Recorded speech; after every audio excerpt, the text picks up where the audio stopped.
प्रियालाल के स्मरण के लिए अत्यंत आवश्यक है जो पूज्यपाद श्री उड़िया बाबा जी महाराज आगे के प्रसंग में है। वो कह रहे हैं कि ब्रह्मचर्य के बिना कोई भी किसी भी डिपार्टमेंट में हो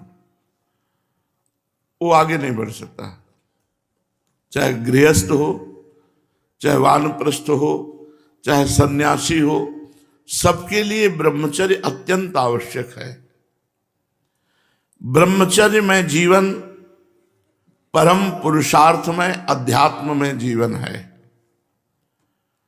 जो ब्रह्मचर्य धारण नहीं करते हैं वो न सदगृहस्थ बन पाते हैं, ना वो वानप्रस्थ, ना वो सन्यासी। फिर और लौकिक पढ़ाई या लौकिक उन्नति, इसके लिए भी ब्रह्मचर्य की अत्यंत आवश्यकता है। ये भोग बुद्धि जब तक हमारे हृदय में बनी रहेगी तब तक लौकिक पारलौकिक उन्नति नहीं होगी। आज बड़ी दुर्दशा है कि ब्रह्मचर्य का खिलवाड़ बनाकर नाश किया जाता है। पूज्यपाद श्री उड़िया बाबा जी कह रहे हैं अष्ट मैथुनों के द्वारा ब्रह्मचर्य का नाश होता है। पहला, अष्ट मैथुन में किसी जगह आपने पढ़ा काम संबंधी बात, या आपने किसी जीव को भोग करते हुए देखा, पशु पक्षी किसी को, या आपने चित्र देखा या चलचित्र देखा भोग संबंधी, तो आपके हृदय का चिंतन होगा काम का। और हृदय में एक नाड़ी है, भीष्म पितामह जी ने महाभारत में वर्णन किया है, बहुत सुंदर व्याख्या की है ब्रह्मचर्य के विषय में। एक पंचचूड़ा नाम की अप्सरा ब्रह्मलोक से आई थी, देवर्षि नारद जी ने उससे वार्ता की। शास्त्रों में तो सब खोल खोल के वर्णन किया गया है। मूल जो धर्म का मूल है, अध्यात्म का मूल है, वो ब्रह्मचर्य है। इस पर चर्चा प्रायः नहीं होती, संकोच होगा। और जब ब्रह्मचर्य पर चर्चा नहीं होगी तो नींव मजबूत नहीं, आप महल कितना बढ़िया बना दो भर भरा के गिर जाएगा, उसमें कोई महत्व नहीं। ब्रह्मचर्य बहुत आवश्यक वस्तु है। तो पहला है, किसी जगह हमने पढ़ा काम संबंधी बात, या हमने काम संबंधी क्रीड़ा देखी पशु पक्षी किसी की भी, या हमने चित्रगंधा देखा या चलचित्र देखा, जो आज सिनेमा आदि में, मोबाइल आदि में आप सर्च करके देखते हैं बहुत। ये सबसे पहला अष्ट मैथुन में है।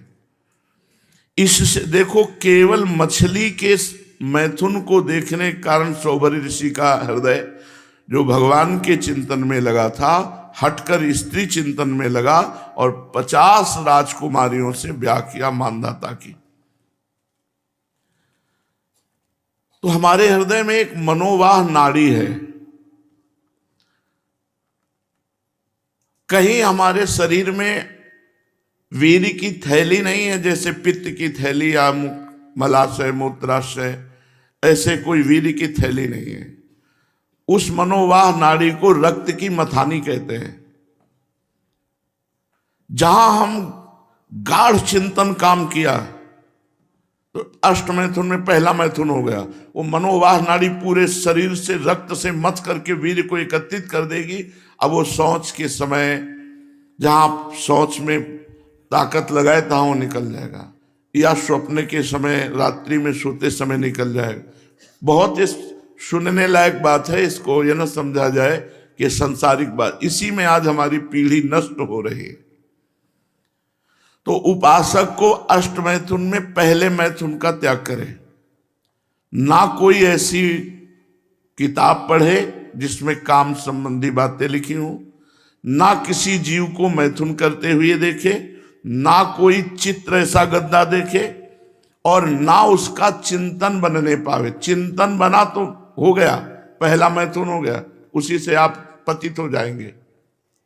भगवान ने गीता जी में कहा, ध्यायतो विषयान पुंसान संगास्तेषु उपजायते, संगात संजायते कामा, कामात क्रोधो विजायते, क्रोधात भवति सम्मोहा, सम्मोहा स्मृति विभ्रमा, स्मृति भ्रंशात बुद्धिनाशो, बुद्धिनाशात प्रणश्यति सर्वनाश। जब हम काम का चिंतन करते हैं वही हमारा सर्वनाश का कार्य बन गया। बहुत ध्यान से सुनो, कोई चित्र, कोई सिनेमा, कोई मोबाइल से गंदी बात या किसी जीव को मैथुन करते हुए देखना और उसका चिंतन करना, ये पहला मैथुन हुआ। अष्ट मैथुनों में एक में पतित हो जाएगा। दूसरा, 4 पुरुष बैठ करके काम संबंधी स्त्री के अंग प्रत्यंगों का वर्णन करना, काम संबंधी बातें करना, काम संबंधी अश्लील बातों में कितना सुख है ऐसा चर्चा करना। इसके चर्चा करने से चिंतन बनता है। फिर वही बात आ गई, जैसे पहले अष्टमैथुन में, तो दूसरे इसमें भी वही चिंतन होगा। जहां 4 लोग बैठे, बोधयंता परस्परम, मच्चित्ता मदगत प्राणा, बोधयंता परस्परम, कथयंति च माम नित्यम, तुष्यंति च रमंति च। हमें चाहिए हम 4 लोग बैठकर भगवत चर्चा करें, भगवान के रूप गुण लीला महिमा की चर्चा करें।